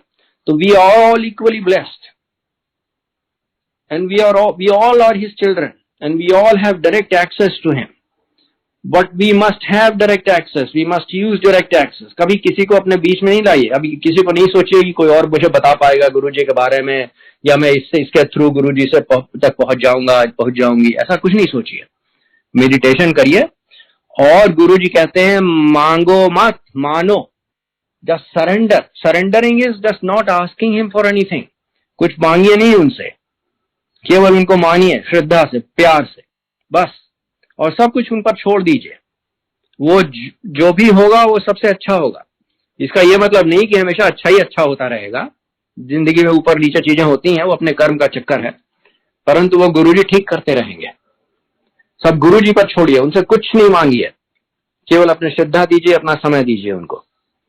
और गुरुजी कहते थे गुप्त दान और गुप्त जाप। गुप्त दान के लिए कहते थे गुरुजी कि अगर दाएं हाथ से दो तो बाएं हाथ को नहीं मालूम होना चाहिए। तो खूब दान करिए, पर किसी को नहीं मालूम होना चाहिए। अगर आपने अपनी नेम प्लेट कहीं लगवा दी अपने दान के लिए, तो दान यूजलेस हो गया। तो जो भी दीजिए किसी को नहीं मालूम होना चाहिए। It should be totally confidential, totally anonymous. और गुप्त जाप, गुरुजी कहते थे गुप्त जाप करता रहा कर। और गुरुजी ने जाप दिया था ओम नमः शिवाय शिवजी सदा सहाय। बाद में उस भक्त लोगों ने ऐड कर दिया ओम नमः शिवाय गुरुजी सदा सहाय भी, पर गुरुजी का जाप है ओम नमः शिवाय शिवजी सदा सहाय। उसे आप करते रहिए। दूसरी लाइन भी कर सकते हैं अगर आपका मन हो, परंतु जब भी आपको मौका मिले मन में आप करते रहिए गुप्त जाप। आप बिल्कुल कोई भी, गुरुजी किसी को डिसअपॉइंट नहीं करेंगे। आप बस मेडिटेट करिए, उनको समय दीजिए, उनसे प्यार रखिए, उनसे कुछ नहीं मांगिए, सब कुछ होता रहेगा। मिराकल्स होते रहेंगे। मिराकल्स का यह नहीं मतलब है कि आप मिराकल्स मांगते रहिए। मिराकल्स इसलिए होते हैं कि गुरु, अब देखिए हम लोग ह्यूमन बीइंग्स हैं। गुरु, अब हमें कैसे मालूम गुरु हमारे कौन है? तो इसलिए मिराकल्स होते हैं, जिससे आप जान जाइए कि ये सर्व समर्थ सर्वशक्तिमान है, इसलिए मिराकल्स हो रहा है। अगर एक बार आप जान गए तो आपको फिर श्रद्धा होनी चाहिए, भक्ति होनी चाहिए। फिर बार बार मिराकल्स आप डिमांड नहीं करिए, वो खुद ही होते रहेंगे। पर एक्सपेक्ट नहीं करिए, डिमांड नहीं करिए। गुरु जी का ये मतलब नहीं कि वो मिराकल करते रहे। जो आपको करना है आप करते रहिए, with full vigour, with full commitment, पर उनसे कुछ मांगिए नहीं। जो आउटकम होगा, जो रिजल्ट होगा, जो गोल्स होंगे, वो गुरु जी खुद ही आपको दे देंगे, और वो सबसे अच्छे होंगे। मैंने गलतियां करी हैं, कभी मौका मिलेगा तो बताऊंगा, अगर एम्बैरस नहीं होगा। मैंने कुछ मांगा एक बार गुरुजी से, और गुरुजी ने बिल्कुल दे दिया जो मांगी, और उसका जो असर हुआ बिल्कुल उल्टा हुआ। मुझे इतना दुख हुआ कि मैंने क्यों मांगा गुरुजी से, ये तो बिल्कुल उल्टा हो गया। और जो मैंने मांगा था वही हुआ, पर उसका असर बिल्कुल उल्टा था। पर ये ह्यूमन बीइंग हूं, इतना समझ नहीं थी कि इसका मतलब क्या हो सकता है। तो गुरुजी से कभी भी कुछ नहीं मांगिए, बस गुरुजी को टाइम दीजिए। और देखिए, अब अगर आपको गुरुजी मिल गए हैं तो इससे बड़ी कोई ब्लेसिंग है नहीं।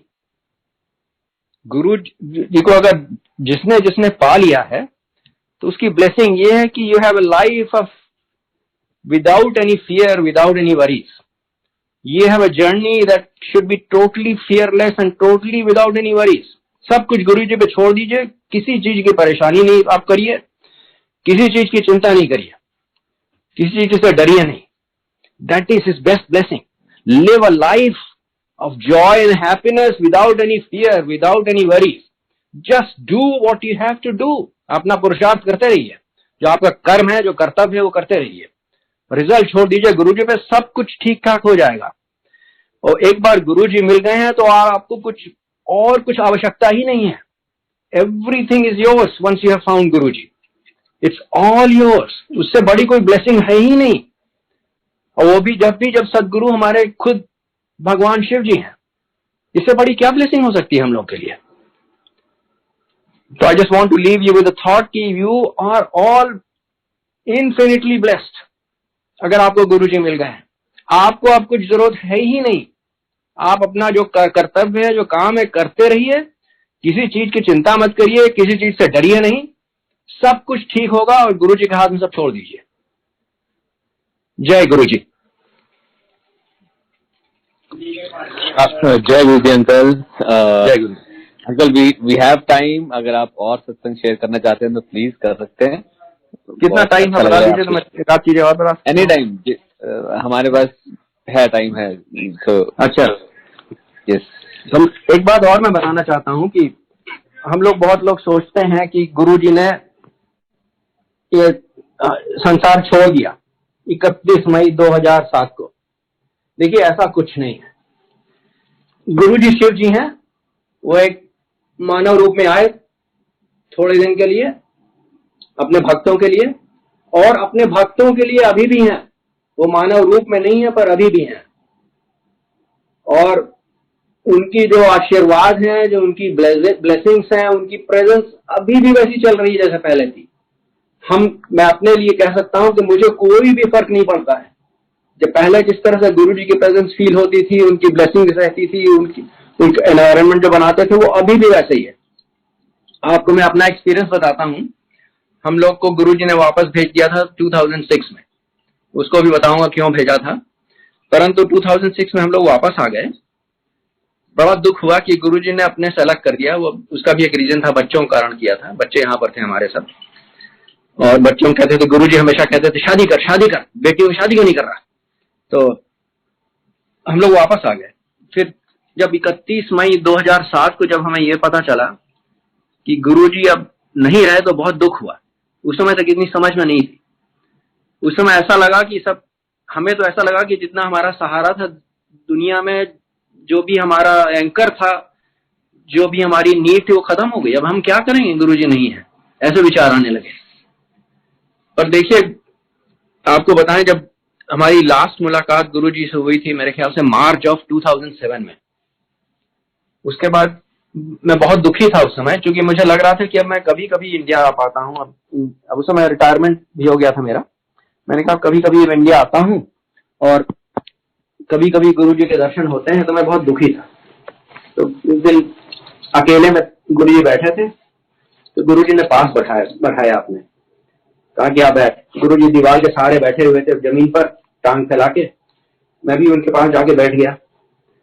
तो मैंने गुरुजी मुझे बहुत दुख होता है, हम इतने दूर हैं यूएस में, आपके दर्शन बहुत कम हो पाते हैं। तो गुरुजी ने बस इतना कहा, देखता चल, बस ये कहा। अब मुझे ये नहीं समझ में आया क्या कह रहे हैं गुरुजी, देखता चल। खैर, हम उसके बाद गुरुजी का शरीर नहीं रहा। उसके बाद हम बहुत दुखी रहते थे। फिर हमने एक घर यहाँ पे, एक ना, इसके बारे में भी कभी बताऊंगा। घर हम यहाँ पे जो जिसमें रहते हैं, उसको हम लोगों ने रिमॉडल किया पूरा, यहाँ मूव आने के लिए। और रिमॉडल में भी बड़ी आश्चर्य की चीजें हुई।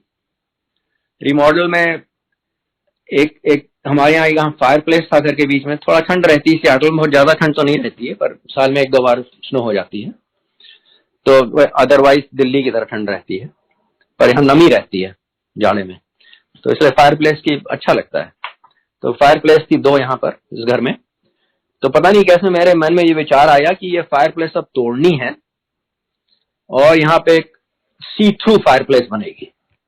अब ये पता नहीं कैसे विचार आया, अब बाद में पता चला कि गुरुजी के विचार थे। तो वहां पे मैंने तोड़वाई पूरी सब घर की फायर प्लेसेस, और मेरे जो कॉन्ट्रैक्टर थे वो तोड़ने को तैयार नहीं थे, क्योंकि जो फायर प्लेस के जो कॉलम थे वो भी रूफ को भी सपोर्ट करते थे।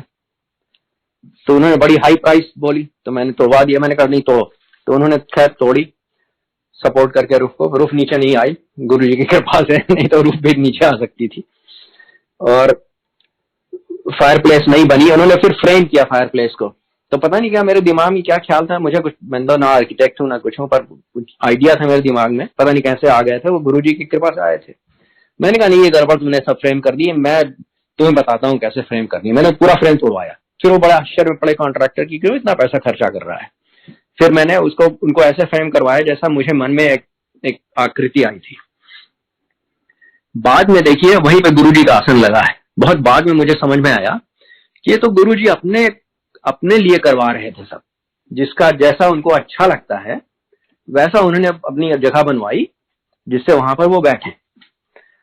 और इस घर में हम लोग जब आए, जब गुरुजी नहीं रहे, तो सुबह सुबह रोज 4 बजे हम लोग को एक फ्लश की आवाज आती थी। तो ये समझ में नहीं आता था कहां से फ्लश चल रहा है सुबह 4 बजे। Exact 4 o'clock 4:00 AM every day flush चलता था। तो हम पहले सोच रहे थे शायद बगल के घर से आवाज आती है, पर बगल के घर की दीवार तो करीब करीब 100 फुट दूर होंगी यहाँ से। तो पर फिर भी मैं सोचता था पता नहीं कहां से आवाज आती है। तो मैंने कॉन्ट्रैक्टर से पूछा, मैंने कहा कि मुझे रोज सुबह फ्लश की आवाज आती है, तुम सोचते हो बगल के घर से आती होगी? तो वो हंसने लगा, कहने लगा बगल के घर से कैसे आ सकती है फ्लश की आवाज। तब एकदम से मुझे पता, दिमाग में आई बात, ये तो गुरुजी की एक सिग्नल है। गुरुजी बता रहे हैं कि वो यहाँ है और 4 बजे फ्लश इसलिए हो रहा है। और जब एक बार समझ में आ गया तो उसके बाद फ्लश की आवाज आनी बंद हो गई। उसके बाद फ्लश की आवाज ही नहीं आई। फिर बेटी की शादी करनी थी, तो बेटी की शादी थी जुलाई ऑफ 2007। तो बेटी की शादी करने के पहले बहुत बहुत बहुत तेज, मतलब एक दिन मुझे रात में लगा बहुत बहुत वेरी वेरी क्लियर कि गुरुजी बोल रहे हैं घर में तुमने नेम प्लेट क्यों नहीं लगाई। और गुरुजी ने स्ट्रिक्ट इंस्ट्रक्शन दिए, कहा कि यहाँ तो नाम गुरुजी निवास होना चाहिए, गुरुजी निवास की नेम प्लेट लगा। तो मैंने तुरंत अपने मेरे साड़ू भाई हैं इंडिया में, उनसे एक नेम प्लेट के लिए कहा कि आप नेम प्लेट भेज दीजिए मुझे बनवा के, गुरुजी निवास। तो उन्होंने मुझे एक नेम प्लेट भेजी। तो बेटी की शादी के पहले गुरुजी का निवास यहाँ पे नेम प्लेट पड़ गई। और उसके बाद यहाँ पर गुरुजी ने उस बेटी की शादी के थ्रू संगत शुरू करवा दी। हमने सबसे पहले इनविटेशन गुरुजी को भेजे थे बेटी के शादी के, और गुरुजी ने इनविटेशन कुछ लोगों को बांटे वहां पर जो लोग यूएस में थे। उनके रिश्तेदारों को, और हम लोग को फोन आने लगे कि आपकी बेटी की शादी है कोई, और गुरुजी का इनविटेशन आया है तो हम लोग आएंगे। तो हम लोग बड़ी अच्छी बात है। तो बहुत से लोग आए। एक फ्लोरिडा से आई डॉक्टर गुरप्रीत, एक शिकागो में एक फैमिली है, वो पूरे सब लोग आए। कर्नल साहब आए न्यूयॉर्क से, और भी वो शशि सुधीर आए न्यूयॉर्क से, और बहुत से लोग आए जिनको हम लोग कभी नहीं जानते थे। चोपड़ा अंकल, हाँ कर्नल चोपड़ा, और इन लोग को हम लोग कभी नहीं जानते थे, और ये लोग हमें नहीं जानते थे, और सब शादी में आए बेटी की। और क्योंकि इतने लोग आ गए थे संगत से, तो हम लोगों ने ऐसे ही कहा कि चलो एक दिन बैठ के संगत कर लेते हैं। तो उसके बाद हमने संगत शुरू कर दी। उसके बाद संगत शुरू करी, और उसके बाद गुरुजी ने उसके बाद संगत शुरू ही करवा दी। उसके बाद यहाँ पर संगत होने लगी। ये गुरुजी ने अपना खुद ही यहाँ पे गुरुजी निवास बनवाया। तो my responsibility is now to take care of this house. ये घर जो है वो गुरुजी का है। और देखिए घर भी कैसे ये मुझे मिला, ये भी मैं आपको बता दूं उनकी कृपा से। 96 से 2006 तक हम लोग सिंगापुर में थे। तो 98 की समर में वापस आया था, समर वेकेशंस में। तो मैंने सोचा कि एक घर ले लेते हैं, जब वापस आएंगे। एक और घर, मुझे जो घर था यहाँ पे जो हम लोग रहते थे वो मर्सर आइलैंड में, वो थोड़ा छोटा था। मैंने कहा घर आएंगे थोड़ा बड़े घर में रहेंगे। तो एक पहाड़ है यहाँ पर, उस पहाड़ के पास मुझे बहुत अच्छा लगता था। मैं अक्सर वहां चला जाता था व्यू देखने के लिए। यहाँ पहाड़ी से समुद्र भी दिखाई देता है, लेक भी दिखाई देती है, सियाटल डाउनटाउन दिखाई देता है, बेलवू डाउनटाउन दिखाई देता है, बर्फ के पहाड़ दिखाई देते हैं, सब बहुत सुंदर दिखता है यहाँ से। तो मुझे बहुत अच्छी जगह लगती थी। तो मैं 98 में आया, तो मैंने कहा कि चलो यहाँ पर एक घर ले लेते हैं। तो एक मेरे फ्रेंड है मिस्टर नित्या निरंजन, वो रियल एस्टेट ब्रोकर हैं। तो मैंने उनसे कहा कि Nitya please show me some houses in this area. तो उन्होंने मुझे 4 घर दिखाए। 4 घरों में मुझे कोई नहीं पसंद आया।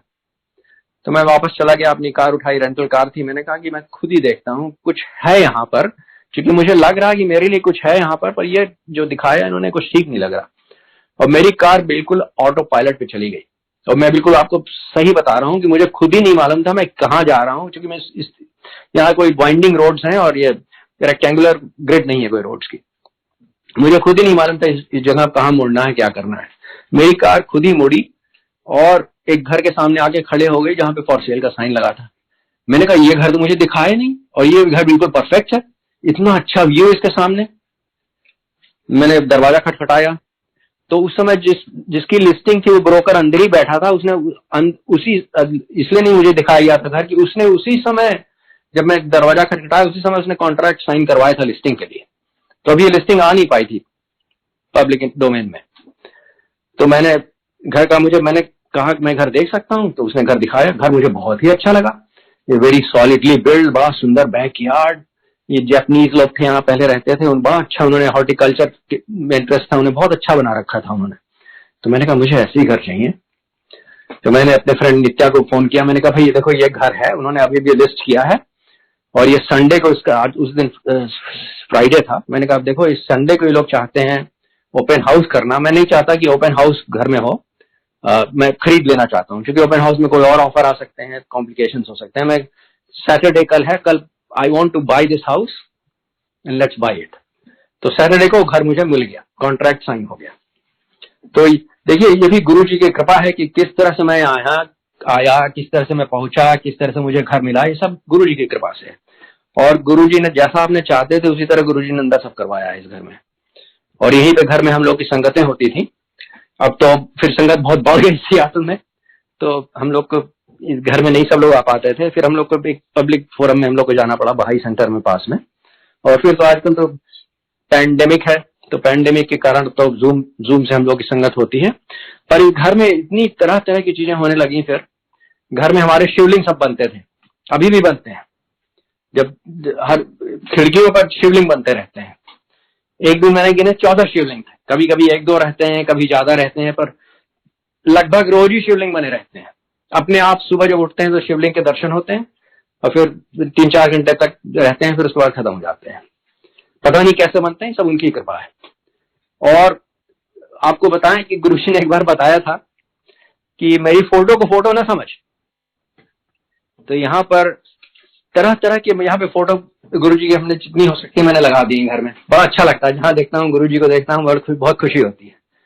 और हर फोटो में लोगों को मोशन नजर आते हैं, हमें तो नहीं नजर आए कभी, मैं एडमिट करूंगा, पर आप काफी लोगों को मोशन नजर आते हैं। और फोटो से एक बार अमृत आ गया विद इन 6 months संगत शुरू होने में। मैंने कभी ये नहीं देखा था कि फोटो से अपने आप मतलब वेरी विस्कस लिक्विड निकल रहा है, उसको अमृत बोला लोगों ने, तो उसमें बड़ी सुगंध रहती है, मैंने कभी नहीं पहले देखा था। तो उसमें भी आपको बताऊं कुछ शंकाएं रहती हैं, तो मैंने सोचा ये तो बड़ा अच्छा है, गुरुजी की फोटो से अमृत निकल रहा है। फिर मुझे ऐसा लगा कि वो जो जिससे अमृत निकला था वो गुरुजी की फोटो थी रेगुलर प्रिंट पे, वो रघु राय का एक फोटो है उसका प्रिंट था, तो वो फ्रेम थी, उस पर निकली। तो मैंने कहा ये मुझे लगता है कि जितनी गुरुजी की फोटो जो उनकी अपनी प्रिंटेड है फोटोग्राफ वाली, उसी से निकलेगा अमृत। तो उसकी शंका का समाधान ये हुआ कि फिर मैंने देखा कि गुरुजी की और फोटो से भी अमृत निकल रहा है, जो कि प्रिंटेड मतलब फोटोग्राफी पेपर पर नहीं प्रिंटेड थी। तो मुझे लगा कि अच्छा, तो गुरुजी की हर फोटो से हो सकता है अमृत निकल सकता हो। फिर मैंने कहा अच्छा, गुरुजी की फोटो से अमृत निकल रहा है। फिर उसकी भी शंका का समाधान हो गया। फिर मैंने देखा कि भगवानों की फोटो से भी निकल रहा है, हनुमान जी की फोटो से निकल रहा है, माँ की फोटो से निकल रहा है अमृत। तब मुझे लगा अच्छा, गुरु जी में मतलब गुरु जी हर जगह है, महाशिव है, तो हर जगह वो है, किसी की भी फोटो हो, किसी भी मतलब डेटी की फोटो हो तो गुरु जी हुए, तो हर फोटो से निकलता है।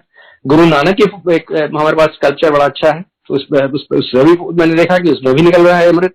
तो गुरु जी का जो अमृत है वो कहीं से भी, चूंकि गुरु जी महाशिव है, तो वो जितने डेटीज हैं, चाहे गणेश जी हो, चाहे हनुमान जी हो, चाहे माँ हो, चाहे कृष्ण हो, सभी में गुरु जी हैं। तो ये मेरा लेसन मुझे समझ में आ गया कि हम किसी की भी मतलब पूजा कर रहे हैं तो वो गुरु जी की पूजा है, तो डायरेक्टली गुरु जी की पूजा भी करें। मतलब कोई डुअलिटी नहीं है। ये नहीं सोचना चाहिए कि मैं हनुमान जी की पूजा कर रहा हूं तो मैं अब गुरु जी की पूजा नहीं कर सकता हूं, या अगर गुरु जी की पूजा करता हूं, गुरु जी को मानता हूं, तो हनुमान जी को नहीं मान सकता हूं, ऐसी कोई बात नहीं है। उसके लिए आपको एक एक्सपीरियंस बता देता हूं क्विकली। एक बार गुरु जी से मुझे मैंने हनुमान जी का ऐसे बस नाम मेरे मुंह से निकला, हनुमान जी, कुछ पूछना चाहता था मैं। गुरु जी ने मुझे पूछने का मौका ही नहीं दिया। गुरु जी की तुरंत बोला, सांडा मुंडा है, मेरा बेटा है। गुरु जी ने आंसर दे दिया। और आप पढ़िए हनुमान जी के बारे में, तो वो हनुमान जी एक्चुअली शिव जी की अवतार है। ऐसी मैंने देखा एक दिन और कोई वहां पे एम्पायर स्टेट के दरबार में माँ की 2 फोटो लगी हुई थी, प्रिंट्स। तो एक दिन कोई पूछ रहा था कि माँ के बारे में, तो गुरु ने कहा वो मेरी बेटियां हैं। तो जितनी सृष्टि है वो सब गुरु जी से है। सृष्टि में पहले सबसे देवी देवता ही है, वो भी गुरु जी से हैं। हम लोग तो बहुत बाद में आए। तो कभी डुअलिटी के में परेशान नहीं होना चाहिए। अगर आप हनुमान जी के भक्त हैं, गणेश जी के भक्त हैं, श्री कृष्ण के भक्त हैं, तो रहिए भक्त, गुरु जी के भी भक्त बन जाइए। उसमें कोई डुअलिटी, कोई ऐसा नहीं सोचिए कि अब गुरु जी की भक्ति करनी तो इनकी भक्ति नहीं हो सकती, या इनकी भक्ति करेंगे तो गुरु जी की भक्ति नहीं कर पाएंगे, ऐसा कुछ नहीं है। और गुरु जी ने बहुत सिंपल चीजें कर रखी हैं, कोई रिचुअल्स की जरूरत नहीं है। कुछ रिचुअल जरूरी हैं वैसे, जैसे दिया जलाइए जरूर, साफ सुथरी जगह होनी चाहिए जहां पे आप ध्यान करें। गुरु जी की फोटो रहे तो बहुत अच्छा है, नहीं फोटो हो फिर भी काम चल जाएगा, पर फोटो रहे तो ज्यादा अच्छा है, क्योंकि गुरु जी स्वयं रहते हैं फोटो में। तो रिचुअल्स की ज्यादा जरूरत नहीं है, थोड़ा मिनिमम रिचुअल्स हैं, जहां पे आप बैठिए, नियम से बैठिए, जगह साफ रहे, अच्छी फोटो रहे गुरु जी की, वहां पे घी का दिया जलाइए अगर हो सके, पर रिचुअल्स में ज्यादा परेशान नहीं होइए। आपको ये बताएं कि गुरु जी आरती भी नहीं चाहते थे कभी अपनी करवाना। मेरे ख्याल से 2005 में पहली बार शायद एग्री किए हो गुरु जी। अब कोई और कोई शायद ज्यादा जानता हो, पर मेरी जानकारी में है कि 2005 में पहली बार गुरु जी ने अलाउ किया था कि उनकी आरती हो जाए। उसके पहले आरती भी नहीं होती थी गुरु जी की। और गुरु जी की एकदम सब चीजें एकदम सिंपल। गुरु जी नहीं चाहते कि ज्यादा आप दिखावे में रहें, बहुत ज्यादा मतलब बेमतलब की चीजें करें। देखिए, फूल लोग ले आते थे गुरु जी के दरबार में, एम्पायर स्टेट में फूल भरे रहते थे। एक दिन गुरु जी ने सब मना कर दिया। उस दिन के बाद कोई फूल नहीं आया, बस एक फूलों का गुलदस्ता होता था एज ए सिंबल, उसमें फूल रहते थे बस। और कुछ नहीं।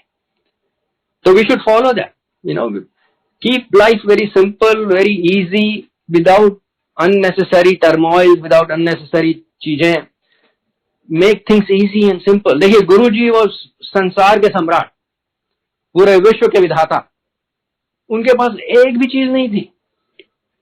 जितनी भी चीजें थी उनकी दी, औरों की दी हुई थी, और गुरु जी एक दो बार, जैसे कपड़े आए एक दो बार पहने फिर किसी को दे दिए, कुछ नहीं रखते थे अपने पास। सब भक्त लोग लाते रहते थे तरह तरह के कपड़े, जूते, कुछ भी चीजें। गुरु जी को कपड़ा ला के दिया गुरु जी को, गुरु जी ने एक दो दिन पहना, फिर गुरु जी ने दे दिया किसी को। जूता ला के पहना, किसी ने दिया तो जूते पहने, किसी को दे दिए। कुछ गुरु जी के पास नहीं रहते थे, सब कुछ जितना आता था सब बांटते रहते थे। देखिए, वो जो owner of the whole universe, the creator, जो विश्व का जिसने बनाया है, जिसने सृष्टि करी है, उसके पास कुछ नहीं। और हम लोग परेशान होते हैं, ये भी दे दो, वो भी दे दो, ये भी दे दो, वो भी दे दो, ये हो जाए, and one day will all leave with nothing. So मेरे विचार से ज्यादा परेशान नहीं होना चाहिए, आराम से रहिए, life without worry, without fear, जो करना है करिए, अपनी खुशी से रहिए, और गुरु जी पे समय दीजिए, गुरु जी पे अपना प्यार दीजिए। Those are the only things we can give, the rest are from him. आप ये नहीं सोचिए कि आप पैसा दे देंगे गुरु जी तो गुरु जी खुश हो जाएंगे। आपका पैसा भी गुरु जी से आया है, he is the owner of everything. आप उनको कुछ नहीं दे सकते, केवल अपना समय दे सकते हैं और अपना प्यार दे सकते हैं। Those are the two things on which we have control as human beings, that's it. Our emotions and our time, that's it. We don't have anything else that belongs to us. It has all come from him. जो भी चीजें यहाँ पे हैं धरती से आई हैं सब, right? Whether whatever we have and we leave it here. So उसके ज्यादा परेशान नहीं होइए, अपना खुश रहिए, enjoy good health with his blessings, enjoy happiness with his blessings, enjoy a worry free life, enjoy just a very perfect life, as perfect as it can be, without any worries, without any fear. उन पर छोड़ दीजिए, अपना जो काम है अपना करते रहिए, enjoy करिए। So my message, whatever I can give, if I can give a message, is enjoy your life, live without fear, live without worries, just be with Guruji as much as you can. उनका अपना समय दीजिए, उनको प्यार दीजिए, बस। और अपना जो काम है, अपना जो कर्तव्य है, हम सबके कर्तव्य होते हैं, हम सब अपना माँ बाप की तरह हमारे ड्यूटीज हैं, भाई बहन की तरह हमारी ड्यूटीज हैं, बेटे की तरह हमारी, बेटी की तरह हमारी ड्यूटीज हैं, पड़ोसी की तरह हमारी ड्यूटीज हैं, सिटीजन की तरह हमारी ड्यूटीज हैं, एम्प्लॉय की तरह हमारी ड्यूटीज हैं, एम्प्लॉयर की तरह ड्यूटीज हैं, सब करते रहिए, उसमें परेशान नहीं होइए, सब करते रहिए। जो भी आप गुरुजी पे छोड़ देंगे वो सबसे अच्छा होगा, और जिसमें आप उलझ जाएंगे और गुरुजी से मांगने लगेंगे, विश्वास करिए वो गड़बड़ी हो जाएगा, वो इतना अच्छा नहीं हो सकता कभी भी। जो भी आप छोड़ देंगे वो सब अच्छा रहेगा, जिसमें आप उलझ जाएंगे वो सब उतना अच्छा हो ही नहीं सकता कभी। और गुरुजी देखिए सब पे अवेलेबल हैं, सबसे एक्सेसिबल हैं, गुरुजी के दरवाजे हमेशा खुले हैं। आपको बस प्रयास करना है, आपको टाइम देना है, सब कुछ मिल जाएगा। सबसे बड़ी चीज है खुशी, सबसे बड़ी चीज है नहीं डर होना, ये सब तुरंत मिलेगी। Enjoy life. my message is just be happy with Guruji, keep him with you and you'll be happiest person in the world. आपको जितनी परेशानियां तो होंगी, परेशानियां तो दुनिया में बहुत हैं, परेशानियों के कारण हम लोग आए हैं, जन्म हमारा परेशानियों के कारण हुआ है, कार्मिक baggages have brought us back here। परंतु देखिए सदगुरु की कृपा जब होती है तो वो हमेशा हमारे साथ रहती है। सदगुरु जब हमें मिल जाते हैं या तब हमें किसी बात का डर नहीं होना चाहिए, क्योंकि Sadguru is never going to leave us ever. अगर हम लोग उनके हिंड्रेंस नहीं बने विद ऑल आवर फरमाइशेस तो हमारी जर्नी बहुत जल्दी खत्म करवा देंगे और हमें वापस पहुंचा देंगे जहां हमें पहुंचना है। अगर हम उनकी हिंड्रेंस बनते रहें कि हमें ये भी कर दीजिए गुरुजी, हमें ये भी कर दीजिए, तो हम अपनी जर्नी लंबी करवा लेंगे, हो सकता है हमें कई लाइफ में आना पड़े। पर Sadguru is totally committed to us to take us back to where we have come from, where we need to be. वो हमारा हाथ नहीं छोड़ने वाले हैं, उनके दरवाजे हमेशा खुले हैं। तो प्लीज आप उनके काम में बाधा मत डालिए, आप बाधा डालते हैं जब आप चीजें उनसे मांगने लगते हैं, वो आपको दे देंगे, पर उसका क्या नतीजा होगा ये आपको नहीं मालूम। तो बस गुरु जी से फरमाइशें बंद कर दीजिए, बस गुरु जी पर विश्वास रखिए, टोटल फेथ रखिए, सब कुछ उन पर छोड़ दीजिए, बस समय दीजिए और एंजॉय करिए। जय गुरु जी।